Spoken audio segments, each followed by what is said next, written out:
Hello and welcome to the Expert Talk. I'm your host, Yannick from SAP Product Success. Today we're diving into a powerful story of business transformation, outlining how strategic technology shift is enabling a global leader to accelerate its growth and harmonization goals. This industry leader is AAF, or American Air Filter, known for in-air filtration and manufacturing, and a key part of the global Daikin Group. The journey is a fantastic example of continuous evolution. To explore this story, I'm thrilled to welcome our guest today, Uwe Detroy from AAF, who's been central to this transformation journey. We also have Tscherwitschke from their implementation partner Xeptum, and Calin Cernea, product manager from SAP. Welcome you all, Uwe, Hans, and Calin. Hello. It's a pleasure to share the stage with you. Today we're going to explore why AAF, so you're represented by Uwe, has chosen a cloud ERP, why the timing was right to evolve the system landscape, and that's the reason why you're here, Calin, is why the three-system landscape that we shipped a while ago has helped you unlock new business opportunities. So at first, Uwe, let's look back. Let's go back to when you joined, I think 2020, right? Where AAF was looking to transform itself. Why was SAP Cloud ERP the initial choice? Because the markets provided several options for you. Yes, so thank you, Yannick, for the invitation, first of all. Back at the time when the project started, AAF Europe was built up out of multiple different entities, and therefore we are steering at the moment our business with multiple ERP solutions. Mm-hmm. And the goal back at that time for the project was to remove all these standalone ERP solutions, integrated with an integrated SAP S/4HANA Cloud solution to standardize our processes mainly. Okay. And therefore we think that harmonizing our infrastructure, our enterprise platform, and the business processes will work best with this SAP solution. Mm-hmm. You touched an important point. You talk about standardization. That's a key in the public cloud solution because it's bringing some structure to the company. Why was that the right fit for AAF at that time? So we saw, as we explored the solution at that time, that a lot of standard processes were already predefined, pre-configured in the system. With these dedicated scope items, we also saw that the documentation of the processes is up to date and very helpful for training our employees. And even project methodology, SAP Activate, helped us a lot, coming very fast through our implementation project. So a very helpful framework for our approach to harmonize across Europe. Okay, good. So that was back to 2020. Now let's put a little bit the SAP system aside. What are the major business changes that AAF is navigating through today? Is it, on the supply chain side, production harmonization, integration? Because you said, especially the Daikin Group is a conglomerate of many smaller companies. I guess the same for AAF. So what was really the trigger here? So the trigger back at that time and still until now is to come really much more forward with harmonizing our processes, as said, with the different entities which were integrated step by step. We had different and have still different process approaches, and we are still working a lot and heavily to integrate and to harmonize our master data. Mm-hmm. So therefore we need this as a stable platform to proceed then with further activities like optimizing our supply chain structure. And how does because you said you're across Europe, you have different entities, what strengths is bringing a standard solution to your operation model? Yeah, so especially the localization possibilities, the local versions SAP is delivering for the different countries, makes it easier and very easy to roll out the solution to our different entities to scale the system. Also, the legal requirements, which are already pre-delivered in the system, and especially then also financial topics like integrated group reporting, which we are using at the moment already for our SAP countries which are live and even the non-SAP entities. So therefore, this is already now very helpful. And besides that, we see a lot of optimization potential with the intercompany processes, which are also with a certain kind of automation available for us. Okay. Tell me, with now the big change happening, what does the business, the end users now really expect from this new core system, this new ERP system, when it comes, to speed, efficiency, the transparency on the processes, and of course the standardization of the business processes? Yes, for sure we want to achieve these standardization approaches. Besides that, we see, and our business is expecting that the rollouts to the countries which are not yet live with SAP will be able to do in a very fast and very efficient way, because we use then these standard approaches which SAP delivers with this public cloud solution. And therefore we also think that and our business is expecting heavily that a lot of manual alignments between the countries, manual data replications can be left away and will reduce day-by-day work. Calin, you're smiling. Would you like to add something? Thank you. Very interesting start. Thank you, Uwe. So, from the SAP perspective, this is exactly where a standardized cloud ERP shows its strengths. When you have multiple entities and systems, transparency and harmonization become very difficult to achieve. With a common platform and standardized processes, AAF can not only align operations, but also gain real-time insights across all entities, which is essential for scaling efficiently. Thanks, Calin. And you were already on stage with me to discuss about other customers who made that move. Actually, of the 400 customers that started with the 2SL landscape to the 3SL landscape. And Uwe, I guess at your company, like at others, there were possibly some frictions. So if you look at the business scenario that were touched by the conversion from 2SL to 3SL, what became a bit difficult or risky in the setup? Yeah, so with the rollout to already 5 entities after mainly 2 years, we recognized more and more that the handling of the 2-system landscape with only one dedicated transport process, which we're not able to separate into different transport orders, was getting more and more difficult to manage, and even led to a couple of errors which happened due to unintended transports which were done. So this was one of the main topics, and probably Hans, you can add. And exactly, we had some difficulties, and we spent a lot of time keeping an overview about all the changes that are ongoing in the system. And we put some efforts into the tracking of the transports and objects we have in this actual. And of course we did face the circumstance that we did have some customizing in the production while the tests have not been completed yet. If I may build on that, how this lack of structured transport management affect governance and reliability from a business perspective?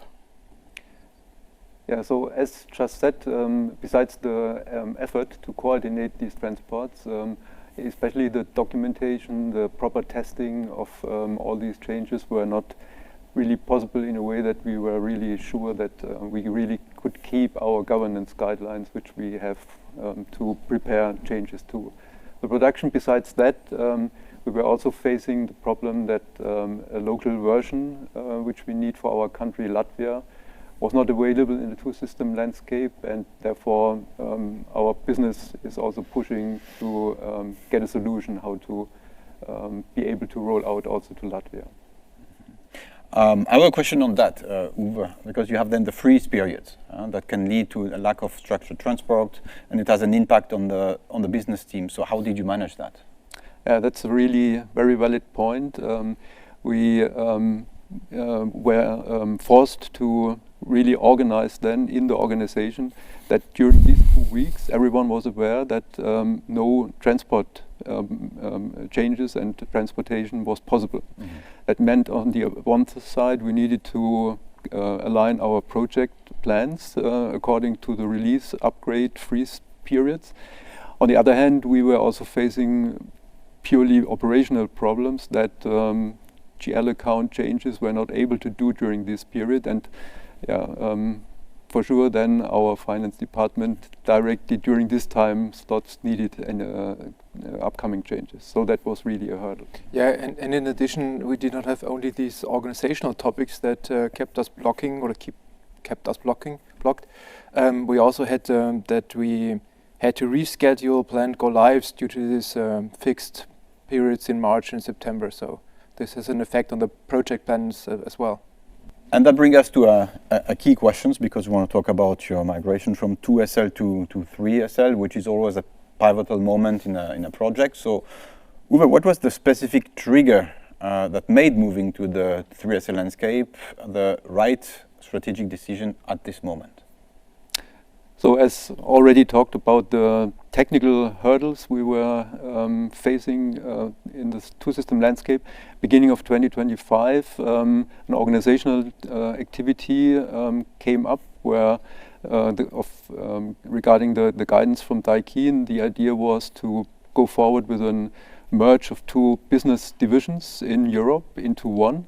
And as these second business division were already also live with the public cloud in a three-system landscape infrastructure, we decided for us that it would make such a merge, and especially a merge of the systems, much easier when we have both entities on the same platform and on the same structural level with the three-system landscape. Mm-hmm. Okay. Uwe, if I may add a follow-up question, yeah? So, what was the expected value from this move? Or with other words, what did IT and the business stand for to gain this? Yeah, so main expectations is around reducing our effort to maintain the system landscape, to keep track on the ongoing changes, to keep track on the requirements coming from business, and to guide them in a streamlined way into the productive environment. And besides that, it's a vital requirement from our business that we need to have a solution for our Latvian business to be able to roll out the solution there with a proper local version. Thank you. Good. Now it's time to change gears. We've talked about the why and what was the business motivation, what was the expectation from the business on the other hand. Hans and Uwe, I'd like now to talk a bit about the journey itself. You've seen that, of course, from the partner perspective. You were driving this from your end. The decision was made. Hans AF partnered with you, Xeptum, for the conversion. Can you, Hans, please walk us through the journey from the decision, where you decided to partner on that important project, to the execution? Well, the decision was taken by Uwe, and we, when we talk about the execution, we followed quite strictly the SAP Activate roadmap for the 3SL conversion, which was very helpful. And I think we can cluster three areas of activities. The first one was, of course, the technical setup of the new test system. So this was, let's say, the largest piece of efforts. We had to check that the new test system works the same way as the old system works with the automated tests we have implemented. And of course, we also try to check all the things we had in the system, like processes, master data, authorizations, and let's say the biggest effort here was checking all the external interfaces. You know, we had a scanner software added or connected. Are the outputs still correct? All the connections between the system, that everything works as before. This was the first part. The second part, as with the 3SL conversion, the configuration and transport management changes. We have the CPC, and so we, after the conversion, we have to learn how to work with the CPC and transportation management. So we had established organizational rules, and we have to check if everything works the same way or if we have to adapt our rules. So this was the second part. And the third part, this was all the manual reworks in this sub-activate roadmap for fuel cell conversion. All the steps are very neatly defined. So what we did for each task in this roadmap, we created activities, tasks in the cloud application lifecycle management Calin. And we kept track of that. Yeah. And let's say all these activities were very closely done in a teamwork between SAP, AAF IT colleagues, Xeptum consultants, and I think together we spent about 35 days. We were estimated on a high level, but it's really important to say that it's not only the manual to-dos, the manual activities, the operational things, but a lot of these efforts were done in these regular alignments, which are very important because we're 3 parties with different activities. But I would say it was very successful together. Thank you, Hans. This was very, very good summary, I will say. Yeah, and we know that AAF was using test data conversion, so we call it TDC, as a service for post-conversion accelerator. The TDC service ensures business continuity by transferring historical data from the development system customizing tenant to the new test system. This includes settings of test automates, number ranges, multi-bank connectivity, output management, and so on. By automating the transfer of master data and test transactional data, so this service TDC enables seamless testing in the new environment, allowing customers to continue their operations without interruptions. Now, my questions goes to Uwe. How did the IT team experience this? Do you have any surprises? So it was, or it is a very helpful activity, and I would always recommend any other customers going this journey to use this test data conversion also. So therefore, no surprises. That's the really positive thing on it. And as you already explained, it was really more or less complete copy of relevant test data from our old used system to the new one. Therefore, it made it also very easy for our IT team to adapt to the new system. And the main change, I would say, at the end was to use a new URL to enter the test system. Probably besides that, I just wanted also to mention that we are now using then also the Cloud ALM solution much more intensively, which helps us to steer our activities in a much better way, and also integrated via the transport management from requirement through tests through delivery. That makes a very general and well streamlined approach for us. Uwe, you've mentioned a few times the IT team, obviously. Let's have a look at the end users. What does that mean for them, or what did that mean for them? Was there at all an impact on them? So as the productive system was not touched and kept on running, there was no impact on our end users, which was really great. As said, the only change mainly for our key users, which we involve in testing, were that they needed to use a new URL layout, a little bit different to the old system, but besides that, no real impact on the team or the business colleagues a little bit outside the IT team. Okay. That is always nice to hear, obviously.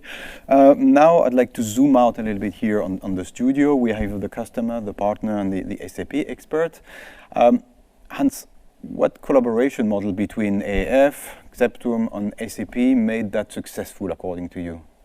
Well, first of all, I have to say we felt very well supported by the SAP team. Yeah. I think all information were passed quickly, professional. We intensively used the shared Teams channel, which was very helpful. The preparation and the planning of activities was driven by Ankuta, who was supporting us and her team. And I think everything went so smoothly, and activities were well addressed, well organized between AAF, SAP colleagues and us. So and it was a real true teamwork within all the three parties involved. So it was really very smooth, very cooperative project and cooperation. Great to hear. Yep. Great to hear. Sure. Now I'd like to look a bit into the business opportunities or the technical business opportunities that the 3SL landscape brings, and I'll look at you, Calin, and of course you, Uwe, from your perspective. How does this enable AAF to use SAP S/4HANA Cloud Public Edition to the full potential? So mainly what we see is that we are now more flexible to investigate in new functionalities, new scope items, as we are able to activate them by ourselves. We are also able to build up with a parallel project line activities in parallel to our normal support activities. So therefore, this is the main topics we see at the moment as great opportunities compared to the, so to say, old world of 2SL. Okay. And Calin, what is your point of view with the SAP expertise? What specific capabilities are now possible in 3SL landscape? Your recommendation, for example, to structure transport management, the test environment, and what's your take? Sure. So was very often already SAP Cloud Application Lifecycle Management. So this one, together with Adaptation Transport Organizer, or so-called ATO, so with this, customer can use these features to facilitate the adjustments of certain Fiori apps. With the new transport management system, that this new transport management system allow customers to work independently on development topics in the different work streams and projects.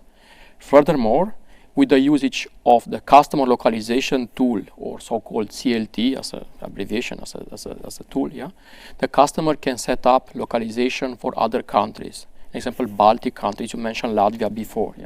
So this is another great features that it's available once you join the 3-system landscape environment. Good. Thanks, Calin. And Hans, from your perspective, because the purpose is in the end simply to run the business. So how does that all tie back to operational excellence and the scalability that Uwe mentioned that is needed for AAF globally? Yeah, with the Cloud Application Lifecycle Management, with the tool set we had, we are now able to handle the business, the requirements better, and we also talk about defects, and we use them for more transparency, and also especially because it has a needless integration to the ATO, which we are going to use. And besides that, as I mentioned, we built already automated test cases in the S/4HANA public cloud system, and we map them, and so together we get a complete overview on all ongoing activities within one tools, and with CLT we consider also to use the localization for Latvia, which is now possible in the 3SL landscape, which is one of the main reasons, as Uwe mentioned, to make the conversion. This has been a fantastic overview so far. We've seen the project from different facets, different perspective. Let's try to bring all that together now. And Hans, looking forward, how does this new landscape foundation now support AAF broader transformation roadmap according to you? Let us describe it very briefly. I think now we have the necessary up-to-date system foundation to proceed with all the rollouts that are up to come, including Latvia, where we need the 3SL platform, and we want to use the parallel project line. So we are more flexible, we are ready for what's ahead of us. Great. And Uwe, of course, final question for you, because it's about empowering the business. What does this ultimately mean for AAF's innovation speed and for the business teams in the end?